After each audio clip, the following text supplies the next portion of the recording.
خوش آمدید کرپٹو پی کے کی جانب سے پیش کردہ ہماری نئی سیریز ڈیکرپٹڈ میں آپ کا استقبال ہے۔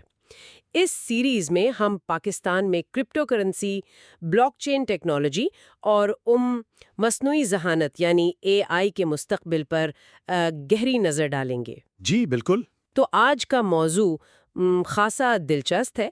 کرپٹو کرنسی کی پیچیدہ دنیا کو سمجھنے کے لیے چیٹ GPT جیسے AI ٹولز یہ کتنے مؤثر ہو سکتے ہیں؟ جی، ہمارے پاس جو مواد ہے وہ ایک مضمون ہے جو اسی نقطے پر روشنی ڈالتا ہے، خاص طور پر یہ کہ کیسے چیٹ GPT نئے آنے والوں کے لیے کرپٹو کے وہ مشکل کانسیپٹس کو آسان بنا سکتا ہے۔ اچھا، ہاں، یہ مضمون اس ٹیکنالوجی کی عملی افادیت کو واضح کرتا ہے۔ بہترین۔ تو آئیے دیکھتے ہیں کہ یہ مضمون ہمیں کیا خاص باتیں بتاتا ہے اور یہ ٹیکنالوجی کرپٹو سیکھنے کے سفر میں کیسے مددگار ثابت ہو سکتی ہے، خاص طور پر پاکستان میں جہاں رجحان بڑھ رہا ہے۔ مضمون کے مطابق چیٹ GPT کو ایک طرح کا پرسنل ٹیوٹر سمجھا جا سکتا ہے۔ بالکل، مضمون میں یہی بات ہے۔ یہ بلاک چین، سٹیکنگ یا مارکیٹ کیپ جیسی ٹرمز کو بہت سادہ انداز میں بیان کر سکتا ہے۔ مثلاً جیسے مضمون میں مثال دی گئی ہے کہ چیٹ GPT نے بلاک چین کو ایک آپ سمجھیں عوامی ڈیجیٹل لیجر کے طور پر کیسے سمجھایا، جو محفوظ بھی ہے اور شفاف بھی ہے۔ صحیح۔ یہ خبروں کا خلاصہ بھی دے سکتا ہے اور مارکیٹ کے عمومی رجحان یعنی سینٹیمنٹ کو سمجھنے میں بھی مددگار ہے۔ اچھا، یعنی سینٹیمنٹ انالیسس بھی۔ جی، اور مضمون کہتا ہے کہ سب سے بڑا فائدہ یہ ہے کہ اپنی رفتار سے سیکھیں ہاں، اور بغیر کسی ہچکچاہٹ کے سوال پوچھنے کی سہولت ملتی ہے۔ اچھا، تو مطلب استعمال میں بھی آسان ہے۔ مضمون میں اس حوالے سے کوئی عملی مشورے دیے گئے ہیں؟ کیا کوئی خاص ٹیکنیکل مہارت وہ ضروری ہے؟ نہیں، مضمون کے مطابق کوئی خاص مہارت درکار نہیں۔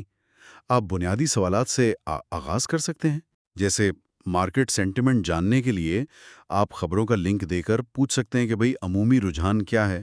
اچھا، مضمون میں یہ بھی بتایا گیا ہے کہ RSI یا MACD جیسے ٹیکنیکل انڈیکیٹرز کی وضاحت آسان الفاظ میں مانگی جا سکتی ہے۔ اچھا، آرٹیکل میں ایک دلچسپ بات تھی کہ چیٹ GPT نے RSI کو ایک میٹر کی طرح سمجھایا۔ اچھا، ہاں، جو بتاتا ہے کہ کوئی کوئن زیادہ خریدا گیا ہے یا زیادہ بیچا گیا ہے۔ واہ، اور آپ محفوظ طریقے سے کیا ہو اگر مطلب فرضی منظر نامے بھی پوچھ سکتے ہیں۔ یہ ہسٹوریکل ڈیٹا کی بنیاد پر ممکنہ نتائج کا اندازہ دے سکتا ہے۔ یہ تو کافی مفید لگتا ہے۔ اچھا، مؤثر جوابات کے لیے سوالات یعنی پرومپٹس کی نوعیت پر بھی کچھ کہا گیا ہوگا مضمون میں؟ جی ہاں، بالکل۔ مضمون واضح اور مخصوص سوالات کی اہمیت پر زور دیتا ہے۔ مثال کے طور پر یہ تجاویز دی گئی، جیسے پوچھیں ایک بالکل نئے سیکھنے والے کے لیے کرپٹو میں مارکیٹ کیپٹلائزیشن کا کیا مطلب ہے؟ صحیح۔ یا بٹ کوائن اور ایتھیریم میں کیا فرق ہے؟ برائے کرم ایک سادہ مثال استعمال کریں۔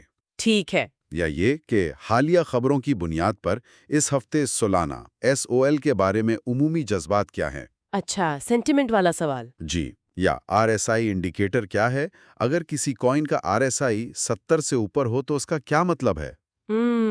اور ایک وہ واٹ ایف والا سوال بھی تھا مضمون میں۔ اگر کوئی بڑا ملک کرپٹو کو سختی سے ریگولیٹ کرنے کا فیصلہ کرتا ہے تو مارکیٹ پر کیا اثر ہو سکتا ہے؟ ممکنہ فوائد و نقصانات بتائیں۔ اچھا، یہ مثالیں تو واقعی مددگار ہیں۔ جی، یہ مضمون سے لی گئی ہیں تاکہ صارف بہتر جواب پا سکے۔ تو فوائد تو بہت واضح ہیں، مطلب فوری جواب، پرسنلائز معلومات اور استعمال میں آسانی۔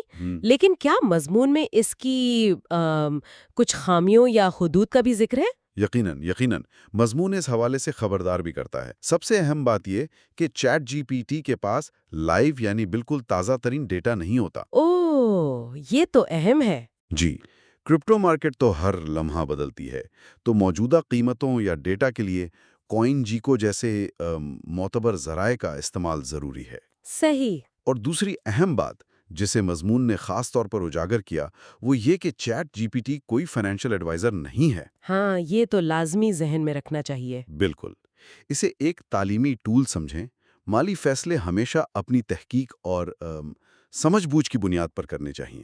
تو خلاصہ یہ نکلا کہ مضمون کے مطابق چیٹ GPT کرپٹو کی دنیا کو سمجھنے کے لیے ایک طاقتور تعلیمی ساتھی تو ہے، مگر اسے حتمی مشیر یا لائیو ڈیٹا کا ذریعہ نہیں سمجھنا چاہیے۔ بالکل درست کہا آپ نے۔ یہ علم میں اضافے کا بہترین ذریعہ ہو سکتا ہے، خاص طور پر پاکستان جیسے ملک میں جہاں لوگ تیزی سے اس ٹیکنالوجی کو سیکھنا چاہ رہے ہیں۔ صحیح۔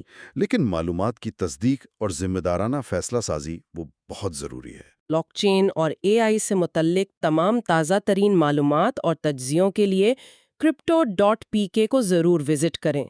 دیکھتے ہیں کہ مستقبل میں یہ ٹیکنالوجیز ہمارے لیے کیا نیا لاتی ہیں، اور یہ سوچنے کی بات ہے کہ جیسے جیسے اے آئی بہتر ہو رہا ہے، کیا یہ صرف ہمارے سیکھنے کا انداز بدلے گا یا مالی دنیا سے ہمارے تعلق کو بھی کوئی نئی شکل دے گا؟